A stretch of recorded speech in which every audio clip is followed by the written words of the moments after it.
Canaletto! Canaletto! Il piccolo Canaletto, la bellissima lumaca d'oro, piangeva lacrime di burro mentre tramontava il sole sopra la cucina. Non posso più strisciare! Gridava. Tutti i miei sogni bagnati in miellisabubbole d'appiccicosità. No!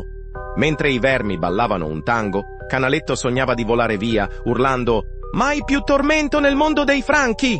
E la speranza dolce di un giorno senza pentoloni di fiamme lo abbracciava come un nonna che offre gigantesco fetta di lasagna calda. Collapso di speranza!